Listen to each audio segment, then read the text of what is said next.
Water, earth, air.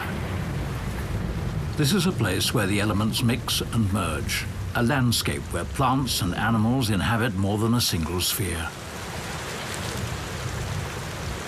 Birds hunt in the water, while fish glide over green meadows.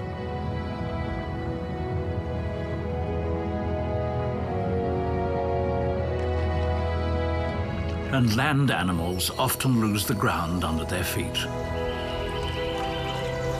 Fog is an almost constant companion. But just as often, reflections of the sun will gleam up through the canopy.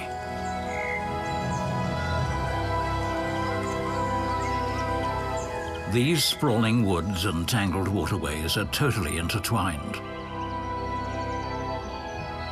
This could be Amazonia, the Orinoco, or the Rio Parana.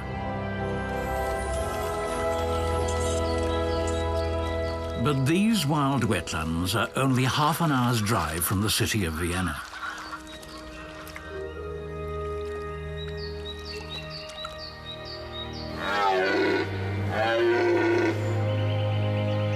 The Morava's wooded floodplain is among the last untamed riverscapes in the heart of Europe.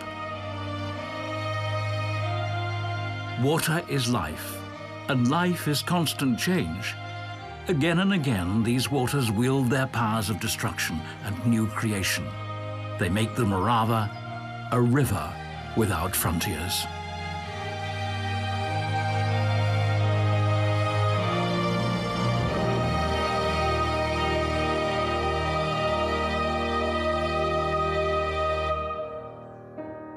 There's no river without banks. But the Morava's banks are as movable as the river's rising and sinking waters. No man-made barrier can safely rein them in, and bursting dams have come as sudden reminders of man's vulnerability.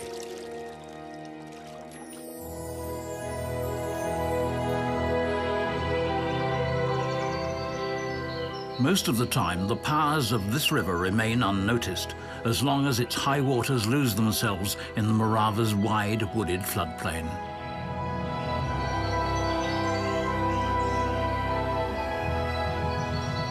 But the regulars know that these woodlands will often take a footpath.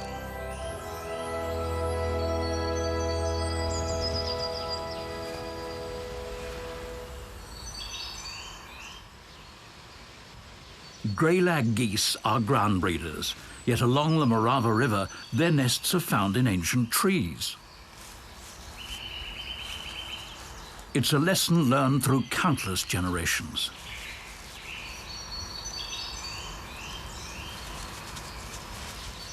Up here, the nest is not only safe from floods. The tree nest even turns an inundation into a safeguard against foxes and martins. There are years when the meadows are flooded for weeks on end. For the river, these are the years of plenty, when aquatic life is richly replenished. The grass is always greener far from home. For wild carp, this is a fact. Where wildflowers blossom in dry years, carp have their spawning grounds in years of high water.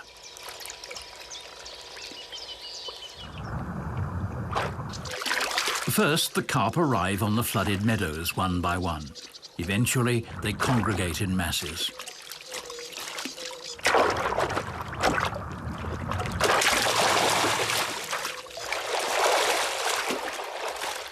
In their courtship, males and females rub their bodies against each other until the females release their eggs. Just a few days later, millions of larvae hatch from these eggs.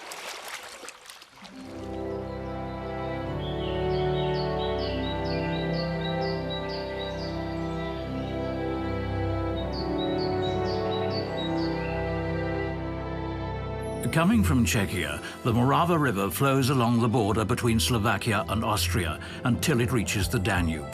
Its wetlands, swamps and backwaters extend into all three countries.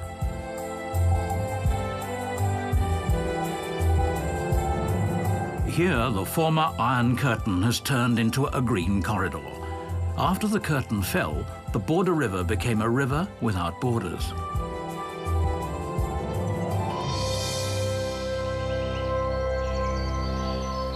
When a high-pressure system broods over Central Europe, the Morava's current becomes gentler. The river mirrors what happens in the skies, its flow of water depending on the flow of clouds. This spring, rain clouds are rare. By early summer, the floodplains begin to dry out, but a few stagnant pools are left. As long as there is a connection to the river, carp and other fish can come and go.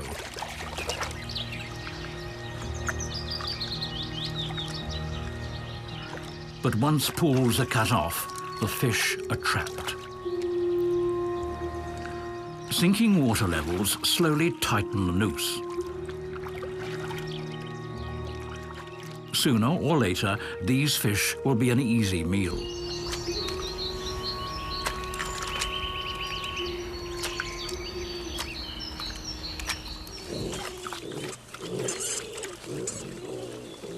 Nothing that's good for a meal will escape these noses, and nursing mothers are voracious.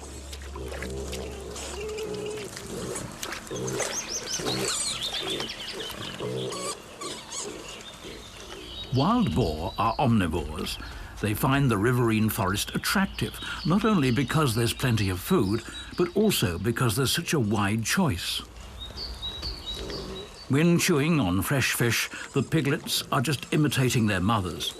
Their preferred diet is still mother's milk.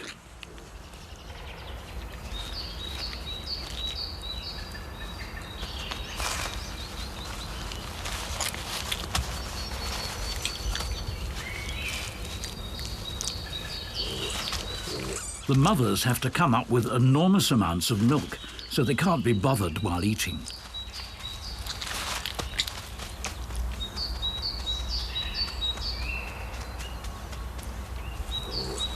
Motherly patience has a limit, especially when the stomach's growling.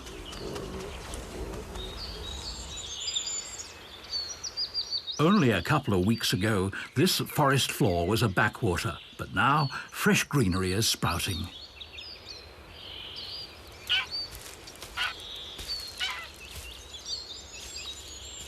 The young greylag geese have just hatched. Their instinct urges them to join their parents, but these are out of reach. To leave a nest at that height takes some courage, especially when you're the first to jump. What's needed is a good example to follow.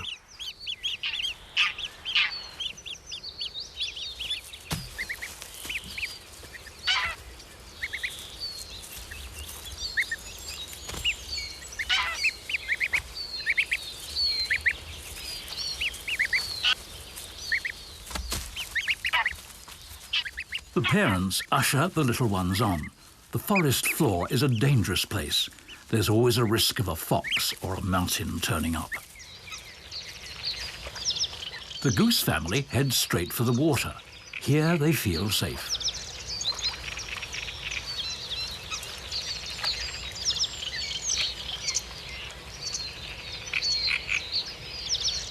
This is their element.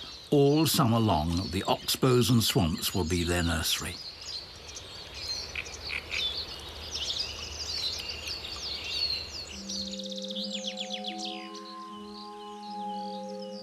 The wetland forest borders on a very different landscape, hot and dry, and quite exotic for Central Europe.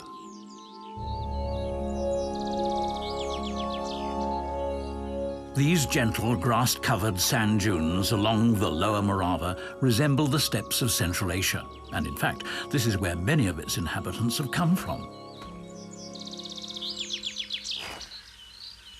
The Susliks only emerged from their winter burrows in late March, so they've only got 6 months for a full year's worth of living. This could explain why they're such fast movers. Their courtship and mating, in any case, seem frantic.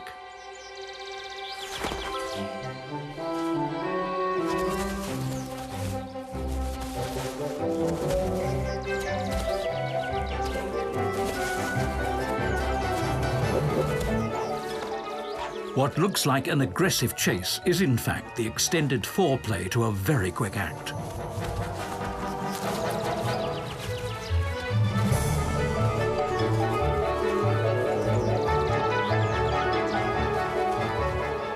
He too was that fit in his time, but that's a while ago.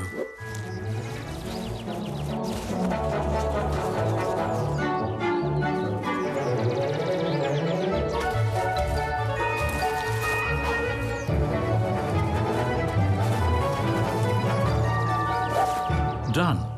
That was it.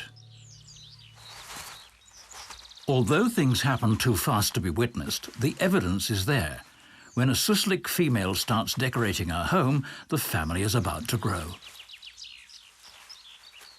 This, the second act, may take longer, but it's no less frantic than the first.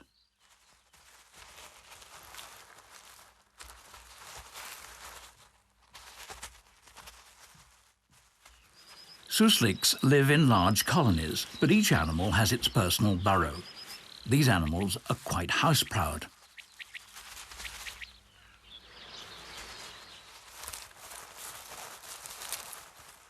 In just a few days, the female will give birth and then nurse her litter for 6 weeks.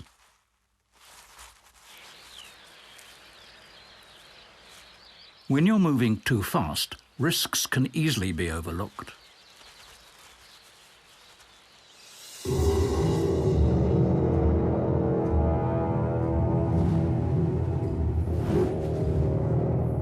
It's only been a few years since imperial eagles have been back to hunt along the Morava, and it's easy to see what attracts them.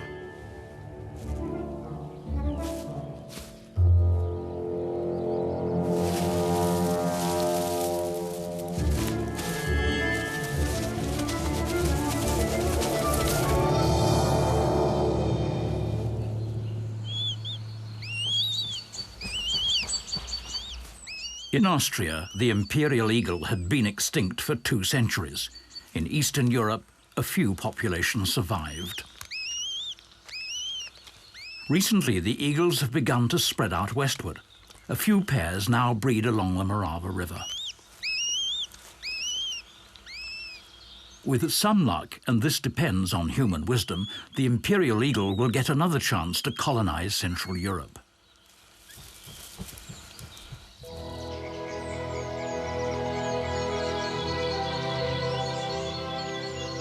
The woodlands along the river are vast and dense. Few people ever disturb this solitude. For wildlife, this green band is a sanctuary.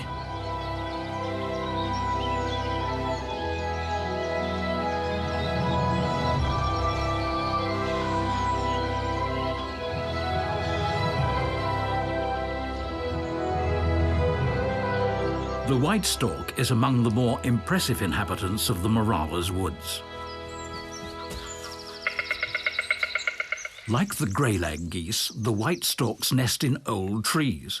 The banks of the Morava are the only place in Europe where they do that. Storks return to the same nest year after year. Here they mate and raise their young. In the distant past, most European storks nested on trees. Then humans cleared more and more woodland. Big old trees that can support their huge nests have become rare in Europe. A stork nest can weigh up to a ton.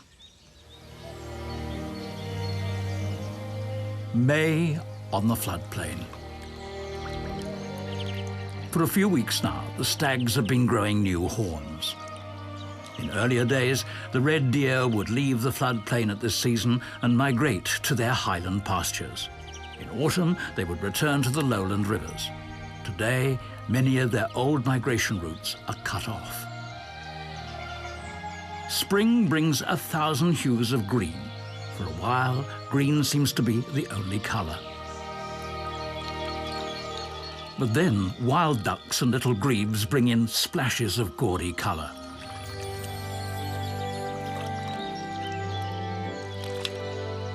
Eventually, patches of Siberian iris begin to glow in the swamps, a splendor that has become extremely rare.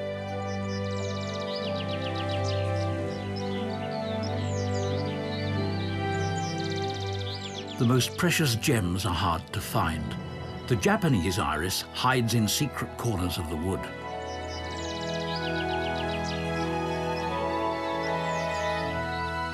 An unspectacular plant and a spectacular butterfly. What brings these two together? The southern festoon has developed a special exclusive relationship with the birthwort plant.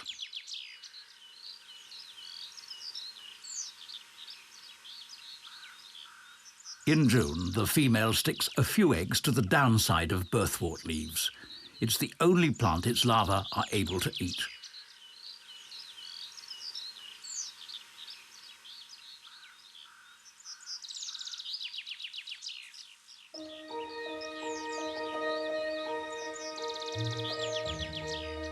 One week later, caterpillars hatch from the eggs.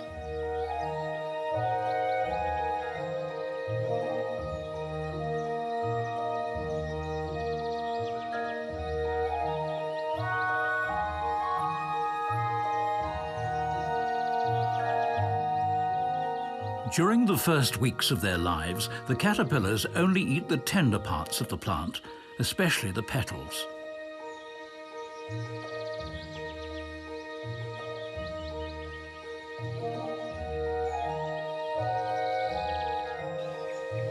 By their second molt, they've grown into voracious eating machines.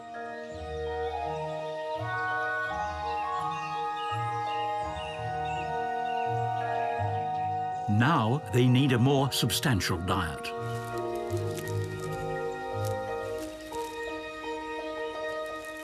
Once a caterpillar is fully grown, it produces threads of silk to attach itself to a stem. Then the caterpillar sheds its skin. Below it is a soft pupal shell which hardens in the air and will protect the pupa until it's a fully developed butterfly.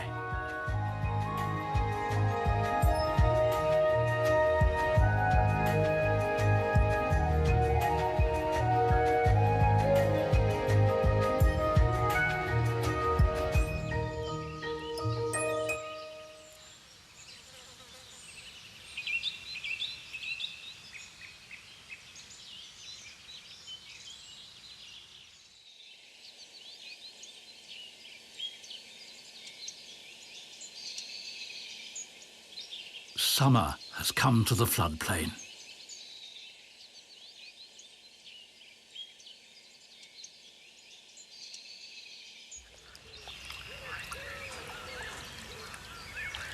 The young geese are still wearing their baby fluff, although in size they will soon be fully grown. Most of the time, the families keep to themselves, but when feeding on the swampy meadows, several of them mingle.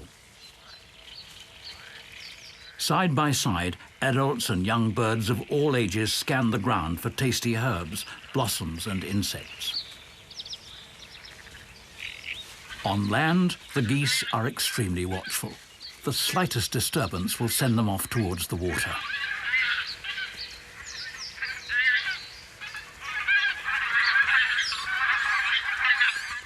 A fox has broken the idyll, even though he is not even seriously hunting. He just keeps checking whether a young bird is injured or lags behind. A pair of lapwings spied the fox from the air and warned everyone around. The swan is big enough not to fear the intruder.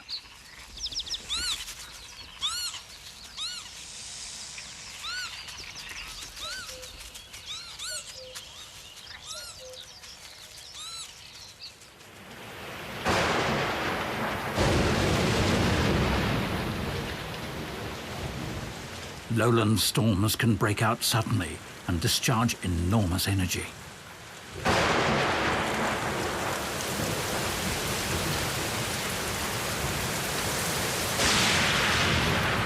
Within hours, the water level can rise dramatically. Water may be the element of life in the wetland forest, but not all animals here are aquatic. The young imperial eagles are freezing in spite of their mother's protection.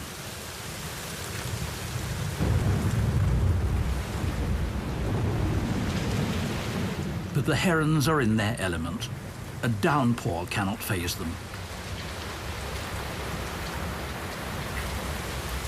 Heavy rain means flooded fields. As the waters spread, waders find their hunting ground expanding. For the imperial eagle, this is not hunting weather, so the young are in for a time of fasting.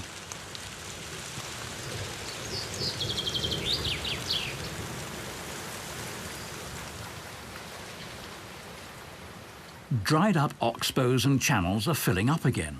Hard-baked ground is softening. The water brings back life, even to those meadows that had not been reached by the floods in spring. Now the stage is set for a truly ancient spectacle.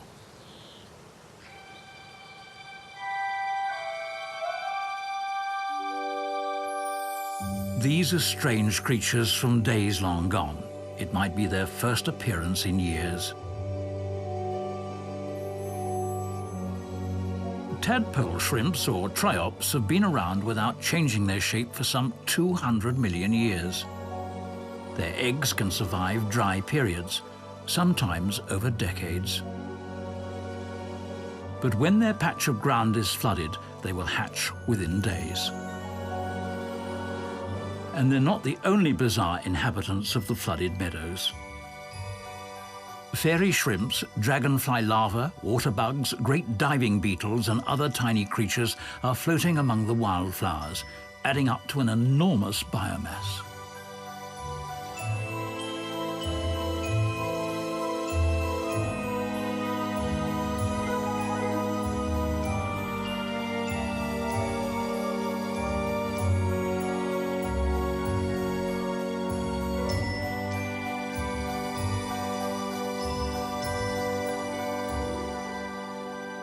It's an abundant feeding ground for tens of thousands of young fish. In rainy years, the swarms of fry are huge.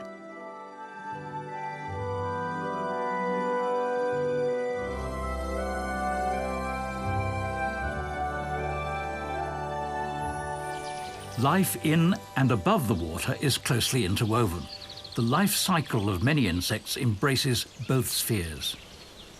Most of the wetland birds feed on aquatic life.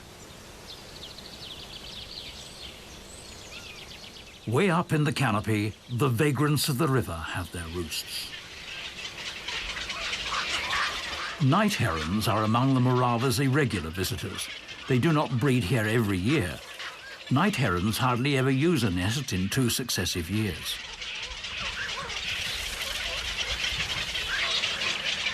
For their breeding colonies, these shy birds always try to find new solitary patches of forest. Hunting for fish and amphibians may be tedious for the parents, but it's nothing compared to the actual feeding of the young.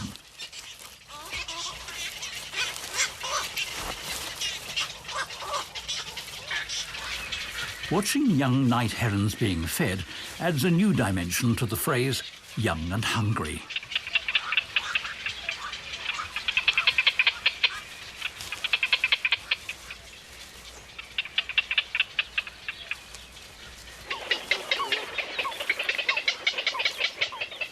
Before using their wings, the young birds must learn to hold their balance on their feet. Venturing out on a limb is not a good idea before being able to fly. Suddenly, the situation is only funny for the onlookers.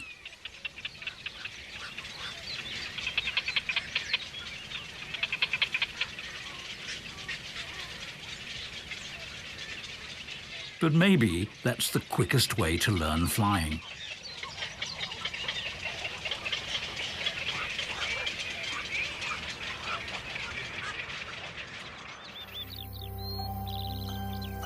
The height of summer. Just outside the wooded floodplain, the grass on the sand dunes is wilting under a scorching sun. Only few flowers and insects can hold out on the steppe.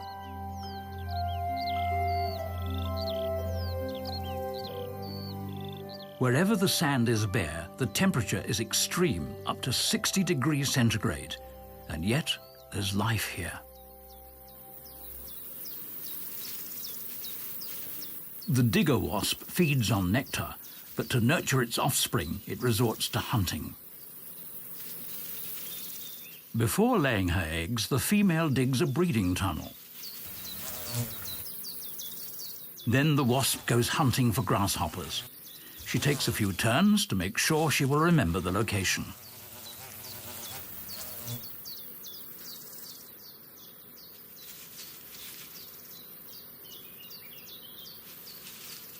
Her quarry is still alive, but paralyzed. On the paralyzed grasshopper, she will lay her eggs. When they hatch, the larvae will feed on their helpless host.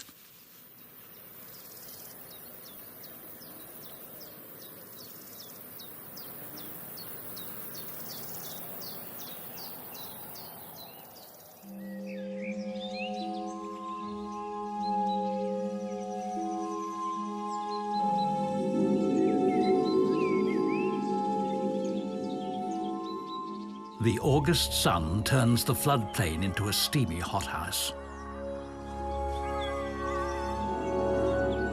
The hum of myriads of mosquitoes fills the air. In the reeds, the red deer try to hide from the heat and the mosquitoes.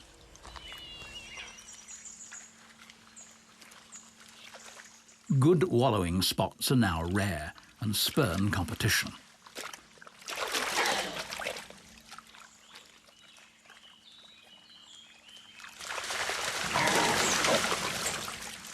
The biggest boar are always first to chill out.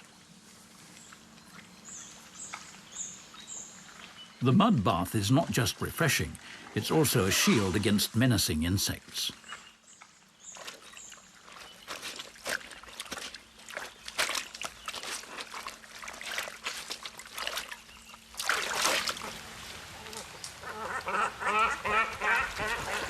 Cormorants clearly profit from hot, dry weather.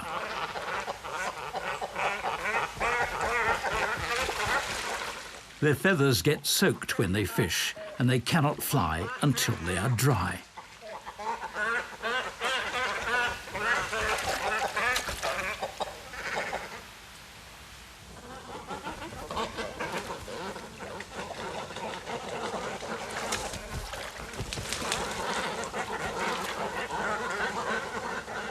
Cormorants are living clotheslines.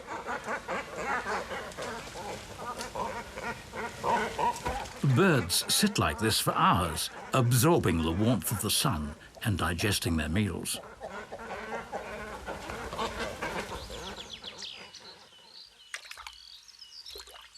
At the climax of summer, water becomes scarce even on the floodplain. Sandbanks turn into islands, oxbows into stagnant pools.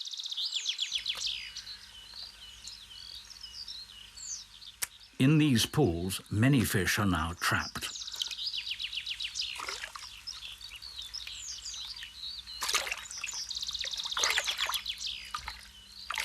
This means luck for the young night herons who have recently left the care of their parents and must now learn to hunt by themselves.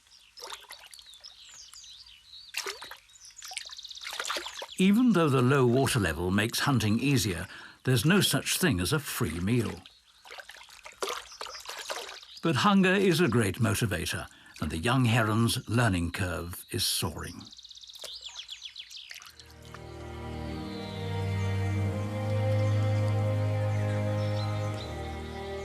The oppressive heat only lasts for 2 or 3 weeks. By mid-August, the fogs are back in the valley, turning the tropical jungle into a mystical forest.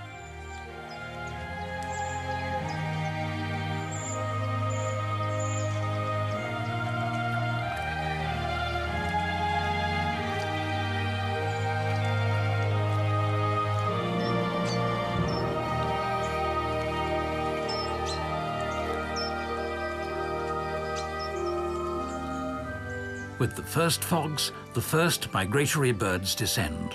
Soon, thousands will follow.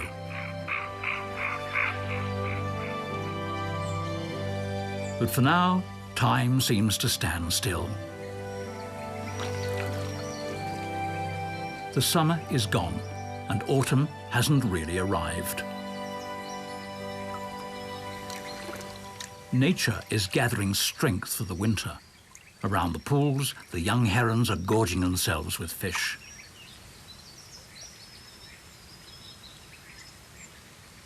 Once the trees change colour and shed their first leaves, the red deer become restive. The rut is imminent.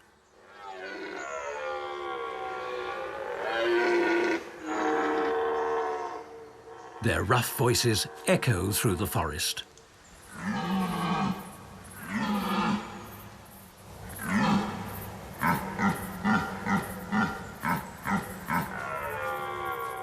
One can hear them thrashing through the undergrowth. They are aggressive and always on the move.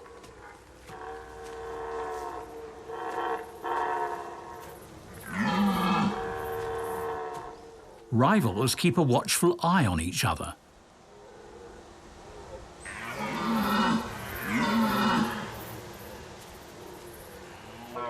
If a stag sees the slightest chance of winning a fight, it will attack.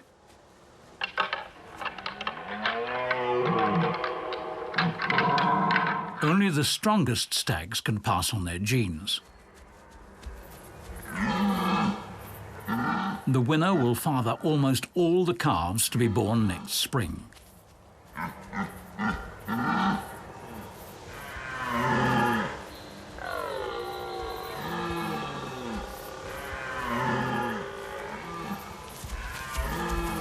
By late September, all the females are pregnant. The males have done their part, and peace can return.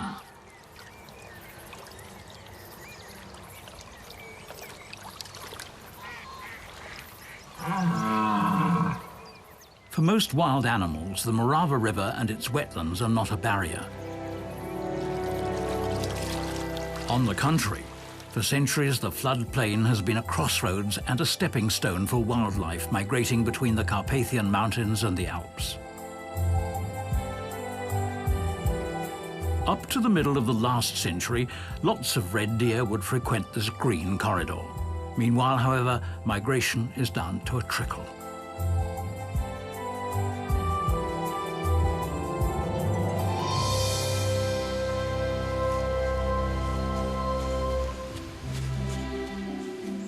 This boar is travelling an ancient route. He's coming from the Carpathians and heading to the Morava's woodlands. But it's far from certain that he will ever get there. Through Central Europe's densely settled landscape, there are a few green corridors left. The big forest of Zahori, for instance, the floodplains of the Redova River, or strips of woodland that have been left standing as wind barriers to protect agricultural land. These corridors enable the crucial flow of genes between wildlife populations.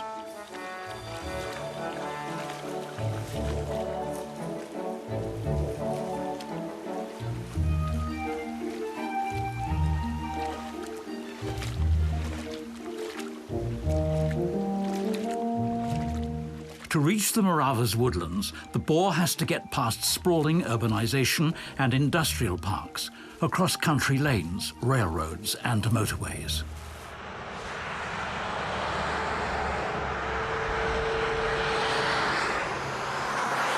The journey is full of risks, and not just for the wildlife.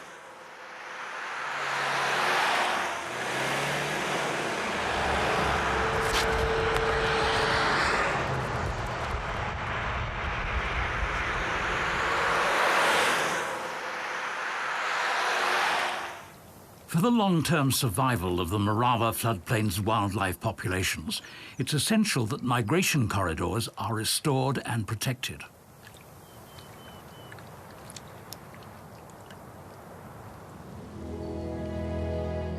Almost unnoticed, autumn has reached the wetland forest.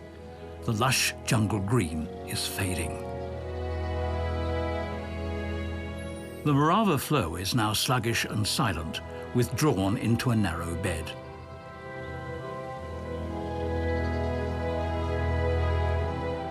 The giant poplars are the first to lose their silvery green. Then the oaks turn brown. Willows and ash are the last to lose their leaves.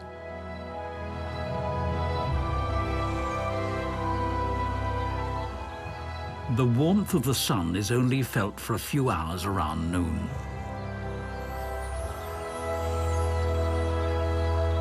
When the nights turn chilly, many birds who have nested here leave the floodplain.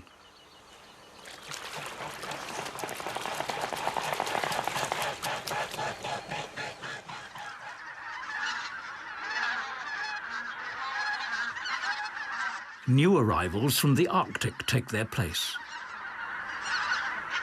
In October, thousands of bean geese and greater white-fronted geese descend on the Morava's banks. They come from northern Russia and Scandinavia.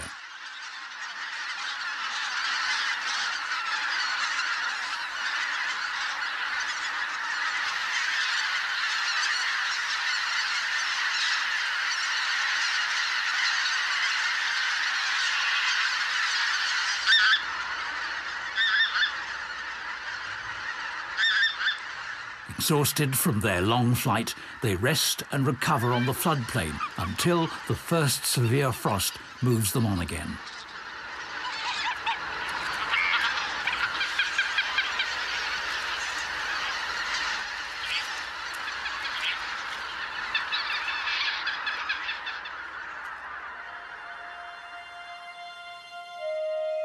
In some years, their stopover is cut short. North winds can bring frost and snow by early November.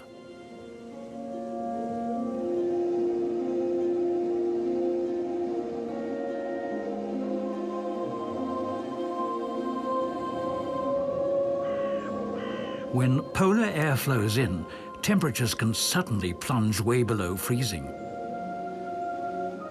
It's so cold that nature seems to hold its breath. Not a trace of green is left. If the frost continues for several weeks, the river begins to freeze.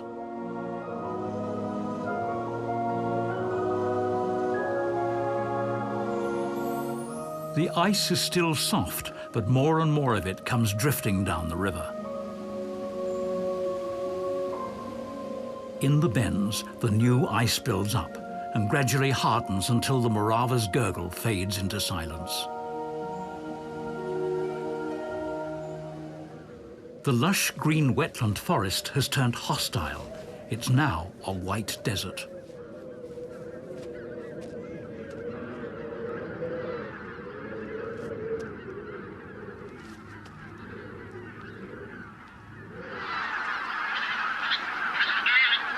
The wild geese have drawn out their stopover as long as possible.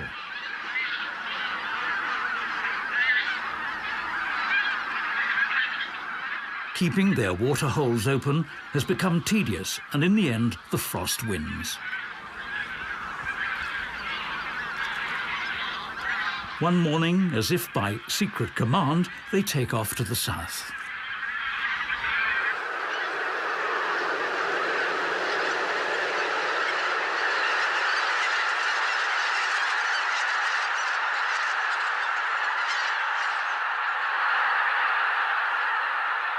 In spring, on their journey back to the high north, they will touch down again.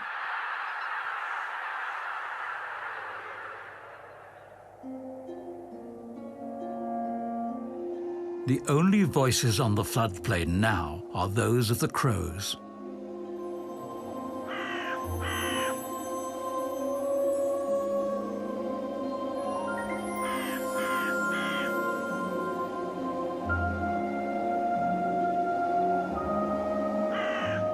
Even in winter, the water levels rises and falls, creating bizarre sculptures of ice.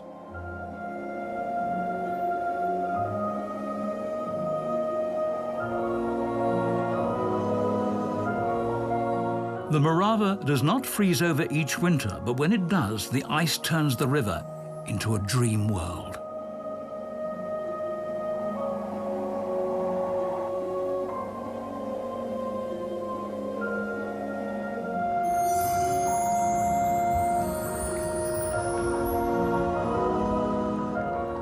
Carp and catfish glide silently below the ice.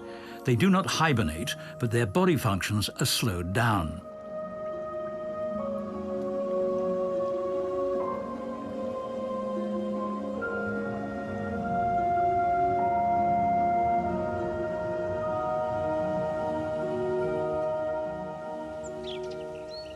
Early March, 1 or 2 weeks before the equinox, the first migrant birds return from their winter quarters.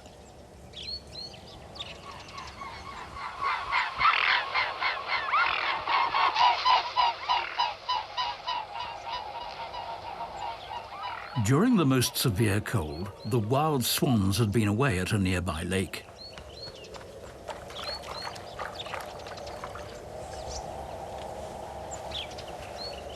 But nothing keeps them there once the ice on the oxbows turn thin and fragile.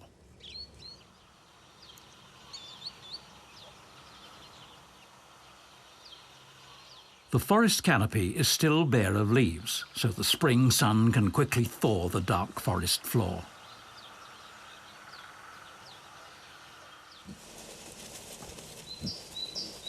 In the undergrowth, new life is stirring.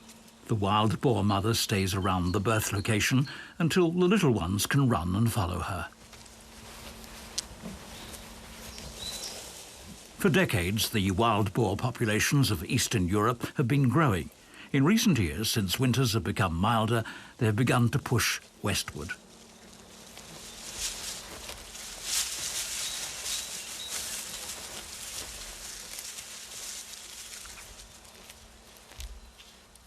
After refreshments, the new energy has to be spent.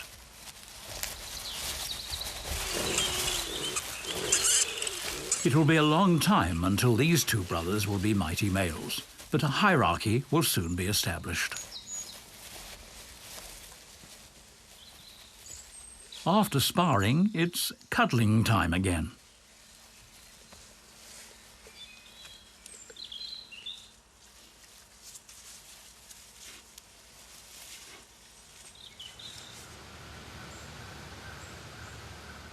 In late March, the skies suddenly get noisy. The wild geese are back. The bean and white-fronted geese will soon continue on their journey north, but the grey-lag geese have come to stay, mate and raise their young. Once a grey-lag goose, male and a female, have become a pair, they'll stay together for life. That's the rule, but obviously not one carved in stone.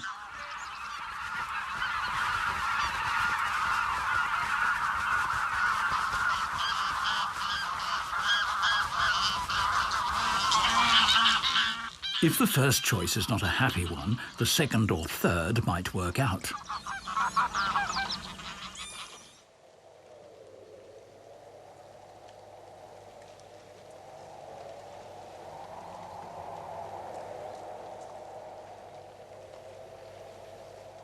The thick ice on the river takes much longer to melt than the frozen ground, but gradually the midday sun achieves more than the night frost, and the river begins to flow again.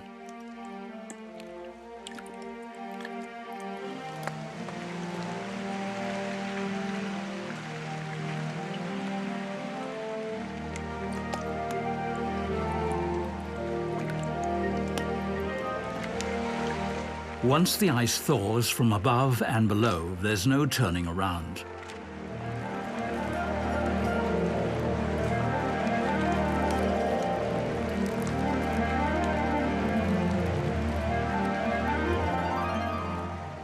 The world's no longer rigid now. Things are moving.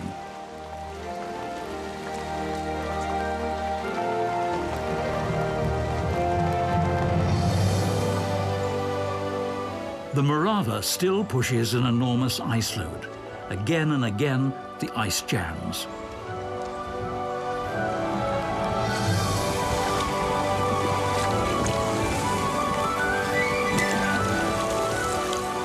But then, finally, the spell is broken.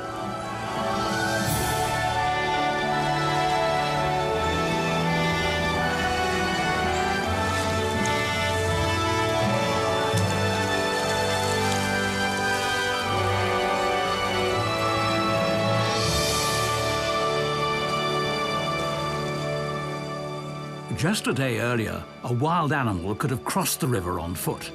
Massive as the ice cover was, the Morava crushed it within hours.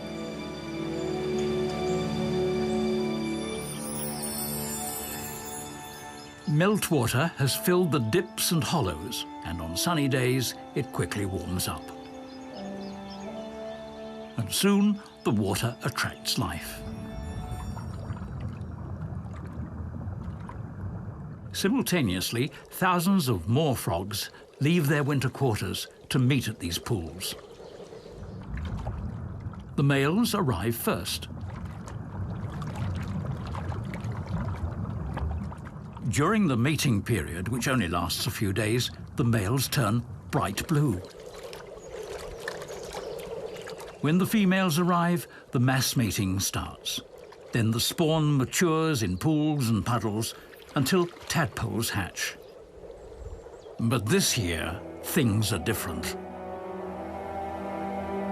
Ice and snow have hardly melted when a huge rain front rolls in from the Atlantic all the way to Central Europe. The ground is already soaked from the snowmelt. On top of that, it rains for days without a break, all across Czechia, Slovakia, and eastern Austria. The Morava drains vast areas in all three countries.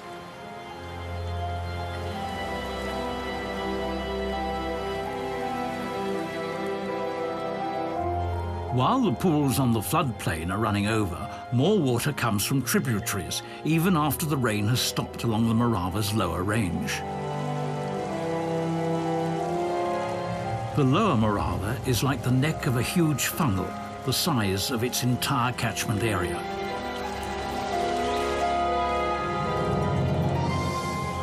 The water in the oxbows and in the floodplain is not just rising, it's shooting through old channels at a violent speed.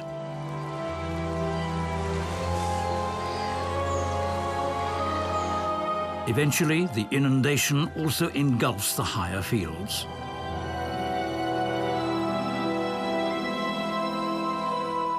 The Morava has turned into a very wide river. In places, it's 100 times wider than usual. The animals sense that this is not a normal flood. Floods like that occur once in a century. Now it's time to get out. It's a race against time.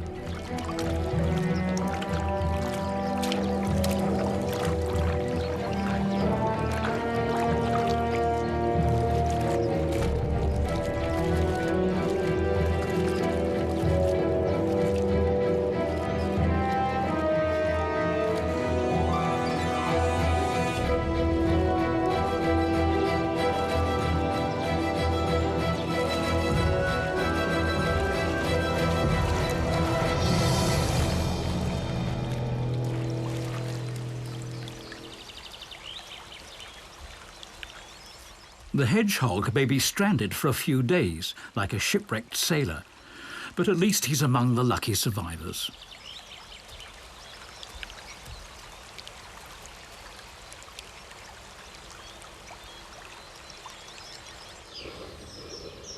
For days, the vast forest floor is several feet underwater.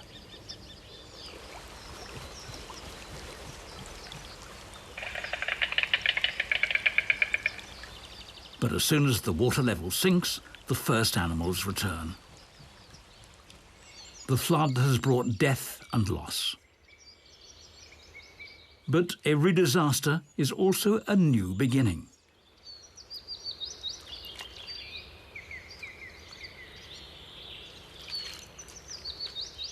Floods clear and deepen the oxbows, create new channels, and rejuvenate the wetland forest.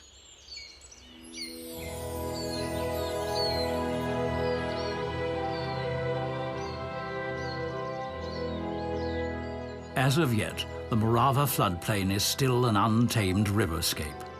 a remaining wild sanctuary in the very heart of a cultivated continent.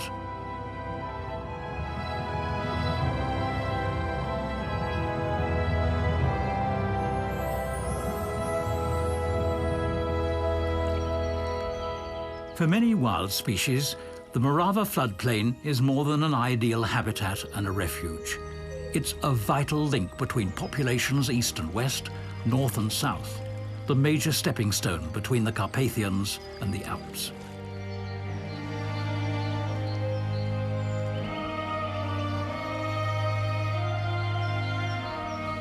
The Morava does away with border lines between dry land and water, between countries and nations, between Europe's mountain ranges, and even between continents. The Morava is indeed a river without frontiers.